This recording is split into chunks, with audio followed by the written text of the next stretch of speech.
साथियों एक बार नारा लगा दीजिए, जय भीम, जय भीम, जय भीम, जय भीम, जय भीम, जय भीम। भगवान बुद्ध की, करुणा हो, भगवान बुद्ध की, करुणा हो, भगवान बुद्ध की। करुणा हो, करुणा हो। चलिए बहुत बढ़िया। तो हम सभी लोग तथागत भगवान बुद्ध बाबा साहब के मानने वाले लोग हैं। भगवान बुद्ध ने अपने 8 अष्टांगिक अंगों में कहा है, सम्यक दृष्टि, सम्यक प्रयास, सम्यक स्मृति, सम्यक समाधि, सम्यक वचन, सम्यक संकल्प, सम्यक कर्म, सम्यक आजीविका। भगवान बुद्ध वास्तविक में जो विश्व में जो एक मानवता का संदेश दिए हैं, वो हमारे लिए हमेशा प्रेरणादायक है। आज तथागत भगवान बुद्ध बाबा साहब की मूर्ति के अनावरण के अवसर पर यहां आकर के मुझे बहुत ही अपार खुशी प्राप्त हो रही है, क्यों हम आप सब लोग बाबा साहब को मानने वाले हैं, बाबा साहब के संतान हैं। परम पूज्य बाबा साहब ने जो संविधान दिया, जिस संविधान के माध्यम से हमें आपको समानता का अधिकार दिया, जीने का अधिकार दिया, अपनी आवाज को उठाने का अधिकार दिया,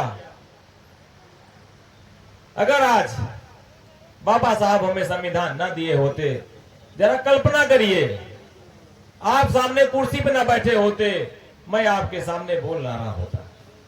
संविधान के पहले जब मनुस्मृति लागू थी, जरा सोचिए क्या व्यवस्था थी। मनुस्मृति एक ऐसी व्यवस्था थी कि हमारा शूद्र समाज का व्यक्ति, दलित समाज का व्यक्ति जिस रास्ते से उसको निकलना होता था, मजबूरन उसके लिए व्यवस्था थी कि गले में हांडी बांधे और कमर में झाड़ू।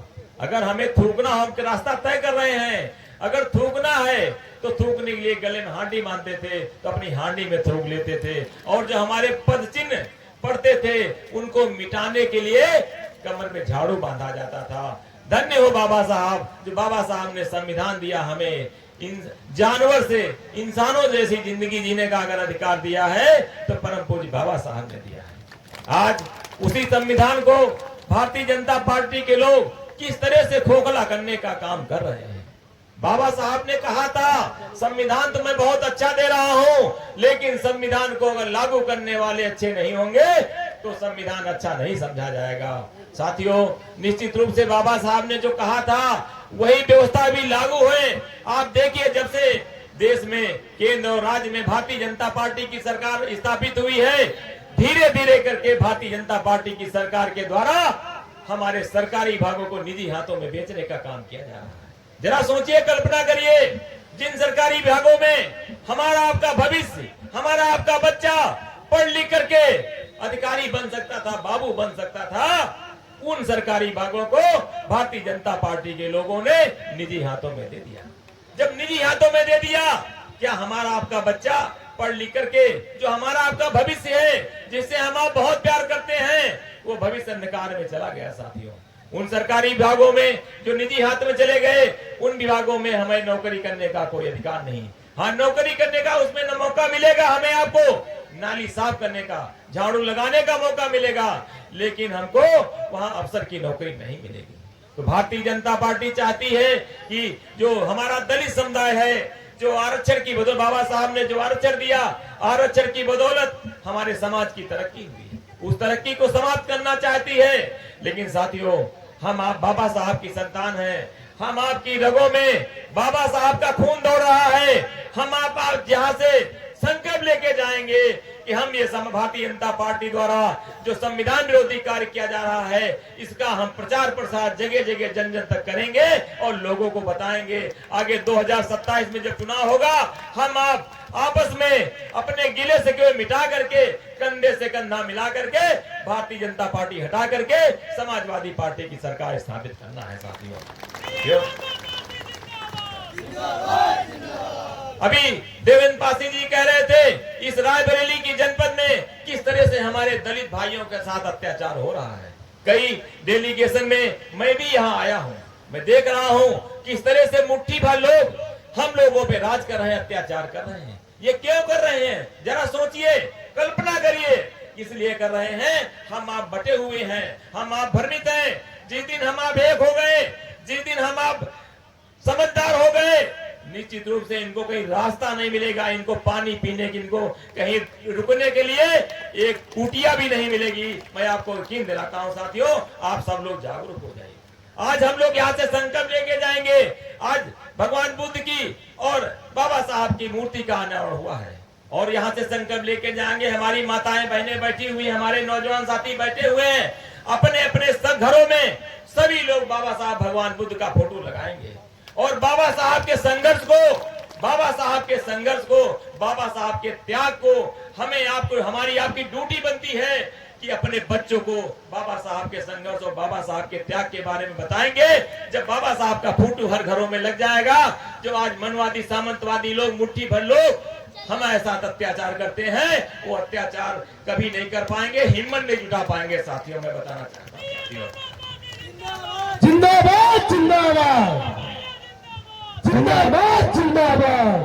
आप जरा सोचिए, अभी 5 किलो राशन की, हमारे भाई एक हमारे वक्तागण बता रहे थे, 5 किलो राशन की बात कर रहे थे। 5 किलो राशन क्या है, जरा कल्पना करिए। हमारी माताएं बहनें बैठी हुई हैं, अगर हम साड़ी खरीदने जाते हैं, हम कपड़े खरीदने जाते हैं, हम चूड़ी खरीदने जाते हैं, हम बच्चों की किताबें खरीदने जाते हैं, तो टैक्स के रूप में सरकार के खजाने में पैसा जमा करते हैं। हमें लगता है औसतन एक गरीब मजदूर जो व्यक्ति है, उसके हिस्से में टैक्स का जो हिस्सा होता है, जो सरकार के खजाने में जाता है, 500 रुपए से लेकर के 2500 रुपए टैक्स के रूप में सरकार के खजाने में पैसा जमा हो जाता है। जो पैसा हमें आपको दिखाई नहीं पड़ता है, दिखाई क्या पड़ता है, भारतीय जनता पार्टी क्या भ्रमित करती है, मैं तो 5 किलो राशन दे रहा हूं। साथियों, 5 किलो राशन कितने हुआ, 250-300 रुपए का राशन हुआ और टैक्स के रूप में 500 रुपए से 2500 रुपए तक टैक्स के रूप में हमसे भारतीय जनता पार्टी की सरकार अपने खजाने में जमा कर रही है। और हम चर्चा किसकी करते हैं, हम 500 से 2500 रुपए टैक्स के रूप में जो देते हैं उसकी चर्चा नहीं करते हैं, हम चर्चा करते हैं 200 से 250 रुपए का जो राशन भारतीय जनता पार्टी देती है, वो हमें एहसान, ऐसा चर्चा करते हैं कि भारतीय जनता पार्टी सरकार हम पे एहसान कर रही है।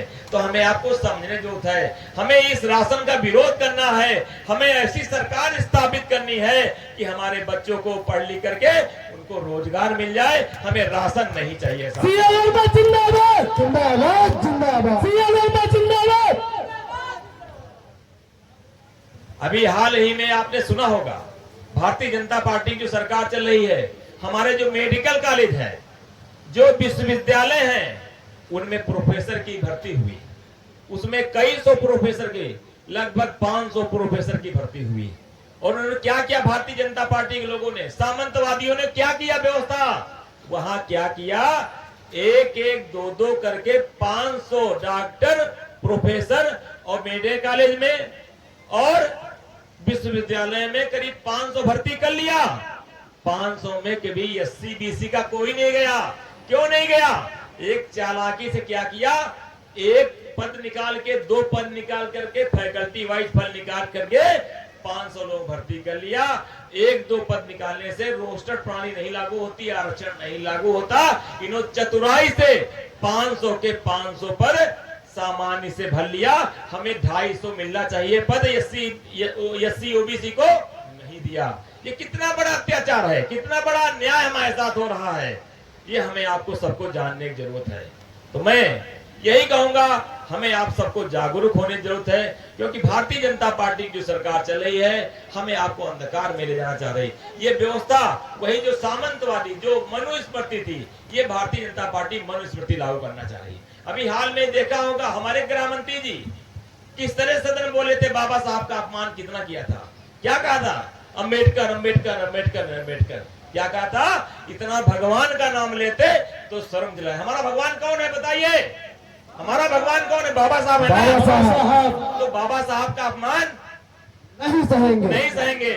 जब तक हमारे खून में बाबा साहब, हमारी रगों में बाबा साहब का खून है, जब तक अंतिम सांस तक बाबा साहब की लड़ाई लड़े रहेंगे, बाबा साहब का संदेश और बाबा साहब के संघर्ष को हम आप लेके चलेंगे। मुझे लगता है हम आप सब लोग मिलकर के जागरूक हो जाएं। हमारी आपकी सबकी ड्यूटी बनती है कि बाबा साहब का जो संदेश है, बाबा साहब का जो संघर्ष है, इसके बारे में हमें चर्चा करनी। या सोचिए, आपने संत गाडगे जी का नाम सुना कि नहीं सुना? सुना है। संत गाडगे जी किस समाज के थे? वो धोबी समाज के थे। संत गाडगे जी धोबी समाज के थे और अनपढ़ महापुरुष थे। वो शिक्षित नहीं थे, अनपढ़ महापुरुष थे। लेकिन जरा उनकी सोच देखिए, उनकी महानता देखिए। संत गाडगे जी ने क्या कहा था? अपने बच्चों को पढ़ाने के लिए अगर कम कपड़े पहनने पड़े, जितने जरूरत उतने कपड़े पहनिए, और अगर खाना खाने के लिए अगर बर्तन बेचने पड़े, बच्चों को पढ़ाने के लिए अगर बर्तन बेचने पड़े तो बर्तन बेच डालिए, हाथ में लेकर रोटी खा लीजिए, एक रोटी खा ली, आधी रोटी खा लीजिए, लेकिन अपने बच्चों को पढ़ाने लिखाने का काम करिए, ताकि हमारा आपका भविष्य, हमारे आपके बच्चे पढ़ लिख करके आगे तरक्की कर सके। तो ये संत गाडगे जी ने कहा था। जरा सोचिए, हमारे महापुरुषों ने कितना त्याग किया। आज हम आप सब लोग इतनी संख्या में, और हमारे महापुरुषों ने उस समय त्याग किया, उस समय सोचा, संघर्ष किया, तब वो अकेले थे, उनके पीछे कोई नहीं था।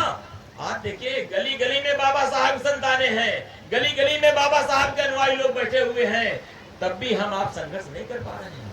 तो हमें आपको मिलकर के